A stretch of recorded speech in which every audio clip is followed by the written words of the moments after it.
Well, Olympic trials didn't go as we would have hoped. Didn't go well at all. Let's talk about this.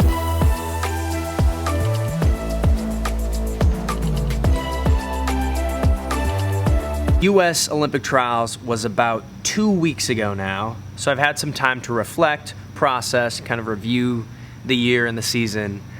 And to say I had a bad meet would be an understatement. I had the worst competition, the worst end of the season meet that I have maybe ever had.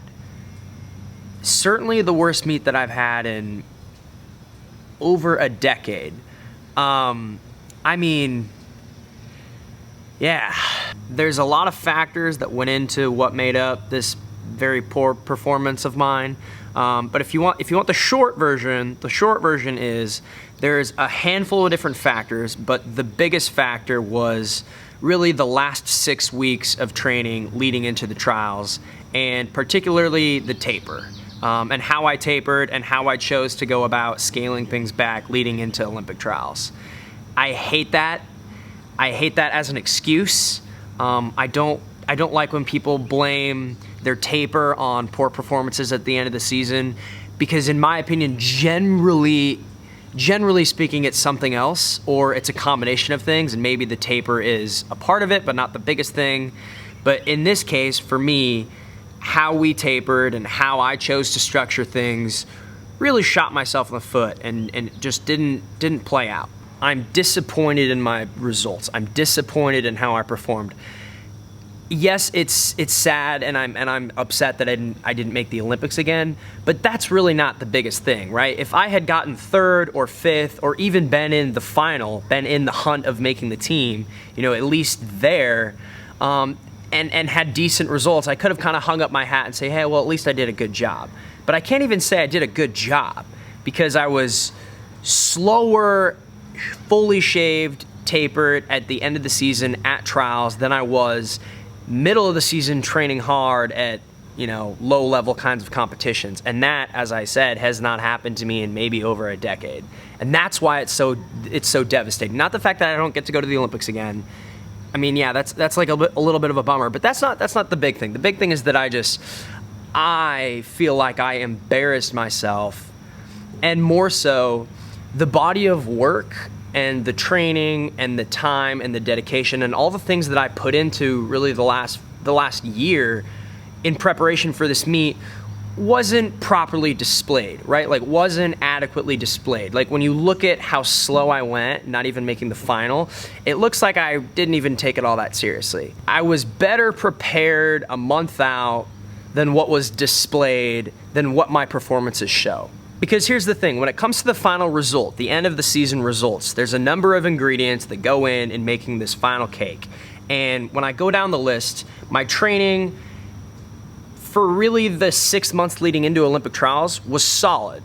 Maybe not the best training I've ever had, but certainly not the worst training. And there were stretches of time where things were going really, really well. And I was very, very confident. I was swimming fast in practice. I was hitting great pace times. I was holding certain intervals. Like, things were going well. So the training was there. There's a lot of other things that were working against me, though. Obviously, the lack of competitions, that's a big factor. And I don't even mean just due to COVID and due to the reduced number of competitions. Everybody had to deal with that, right? I'm not making an excuse for that. But there were a lot of meets that I chose not to compete in. And at the time, I thought those were the right decisions, because I had reasons for not going to certain competitions, for staying home. And ultimately, the lack of racing experience was a factor, and that kind of backfired. Like, that hurt. So that's a factor. Another big factor was, and this is something that I never acknowledged on the warpath to the meet, right? When you're in it, when you're in the journey, there are certain things that as an athlete you should not acknowledge, because acknowledging them can really only hurt you when those things are out of your control. And in this circumstance, I'm just talking about having a baby, right? Like, having my first child and tending to a baby from the day of inception to 6 months old leading into Olympic trials was definitely a bit of a performance hindrance, and I never acknowledged that, and I tried not to acknowledge that, but like looking back, there were definitely times when, I mean, that was a factor, right? So that's another factor. Another big thing is the mindset of the athlete, the mindset leading into a big meet and throughout the season.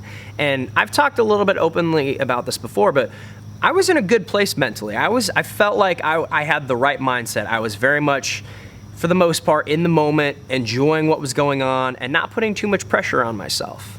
I didn't feel the weight of making the Olympics again. I didn't feel the weight of living up to, whatever kind of expectations there were. And even at the meet, even at trials when I was in Omaha and things weren't going well, if there's any silver lining that I can point to, I never gave up. Like, I swam prelims of the 100 breaststroke and it went terribly wrong. I was 2 seconds, basically 2 full seconds off my best time. And even after that, I was like, well, I just kind of got to figure out how to dig myself out of this hole. And I didn't quit, and I didn't panic, and I didn't freak out, at least not consciously. I do recognize that maybe subconsciously I was a little concerned that things weren't quite right, that I was off. But consciously, I never caved into the weight of kind of what was happening around me. Even after I had a horrible semifinals on the 100 breaststroke and I didn't even make the final, my mindset was, okay, I've got to figure this out and have a better 200. And I've been in those positions before. I've been at big competitions, world championships, or even qualifiers. Like, I remember World Championship trials in 2017. This was the year after I won an Olympic medal individually. I swam prelims at our trials, and I added about 2 seconds to my best time. I was way off, barely in top 8, and I had to figure out, okay, what can I fix? What am I doing wrong, and how do I get faster? And I worked through some things, put a tempo trainer in, worked with my technique, and didn't freak out mentally, stayed calm. And then in finals, I went 59.0 and was basically right on my best time, and I made world championships. So what I'm saying is I'm experienced, and I've had experiences where things started off poorly and then I was able to get better. And at trials, even though I had this abysmal performance and horrible results, I never quit. I never gave up. So, I mean, I don't want to pat myself on the back for that, but I am happy about that. About 8 weeks before Olympic trials, I sat down with my coach Ray and we talked about how we were going to taper and how we were going to scale things back. And I had the mindset that I'd had fewer competitions and I'd had more extended periods of time in a higher training phase and a higher state of volume and a higher state of intensity. And I thought that I needed a certain amount of rest and a certain amount of decrease in these variables in training. More than I've ever really done before. And my reasoning behind that is because I'm 29 years old, I'm getting older, and I thought I needed something. And so we decided on this plan, and it just didn't work out. And once again, I despise blaming the taper, I really do. Because most of the time that's not the biggest factor, but for me that's definitely what it was, because I mean I got to Omaha and I was pretty much just flat, right? I was trying very hard consciously just to not acknowledge that and just to focus on the things that I could control, because when you get to a big meet and you feel like shit, there's only so much you can do, right? And you can only control or focus on the things that you can control. So what could I control? How I was swimming, how I was acting, what I was saying to myself mentally, what you say to yourself mentally, like those things matter. Those things are important. And I just felt flat. I felt like I didn't have any power.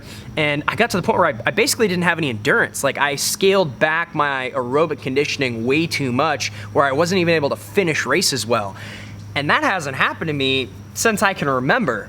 And that's what's upsetting. Is that as someone who has been swimming this long, someone who is this experienced, that I was able to make that big of a mistake, and I don't blame anyone but myself. But you know what? That's all right. That's life. Some days you catch fire and things line up perfectly and everything just takes off, and other days, not so much, and it is what it is. So what comes next? Well, I'm not going anywhere. I'm planning on continuing swimming. I still love the sport to death, despite what I've gone through the past few weeks. I love swimming. I love what it's done for me. I love all the things that it's provided for me. And I don't want to stop anytime soon. Things are like, I'm in the position where I'm like, why would I stop? Because there are a lot of good things going for me right now. You know what I mean? Fortunately, I'm in a position with this YouTube channel. I've got a whole lot of sponsors. I'm swimming in the ISL next season, competing around the world. ISL season 3, I'll be representing DC. Go Trident. So I've got that. I've got a little baby boy who's crawling around the house and keeping me super, super busy, you know? I've already back in the pool, you know? I mean, I showed up to the pool Tuesday morning, the week after Olympic trials, just to kind of get back into the swing of things and start swimming a little bit, and just to do singles because, yeah, I'm not the kind of person that likes to take breaks. I like routine, I like discipline, and I like having something to get up in the morning for, right? Like if I know I'm going to the pool and I've got to swim, it's like, okay, that means I've got to go to bed, and that means, you know, I've got to do this. It's just, I like having a routine and a cycle, and so, you know. Lastly, I want to just thank all of you from the bottom of my heart. All of my viewers, all of my supporters, everyone who cheered for me, everyone who's been supporting me over the years, everyone who has helped build up this YouTube channel. I really, really, really appreciate it. I mean, it means so much to me because despite the fact that I had a really crappy meet, I still made a lot of really great memories during that period of time. I have never in my life had so many people come up to me and say kind words about the things that I've been doing, particularly with this YouTube channel. And that means the world to me because it's one thing to see happy comments here and there, but it's another thing to have that human experience of having, and I'm not exaggerating, dozens and dozens and dozens of people just coming up telling me that they appreciate the things that I've been doing or they get something positive out of it. And that means a lot to me because I do work hard on this stuff. And so for that, I thank all of you. Okay, as for me, you know, I'm almost 30. Can I go lifetime best times in my 30s? Can I win big competitions this late in my career? I guess we're gonna find out. Until my next video, I will see you guys later.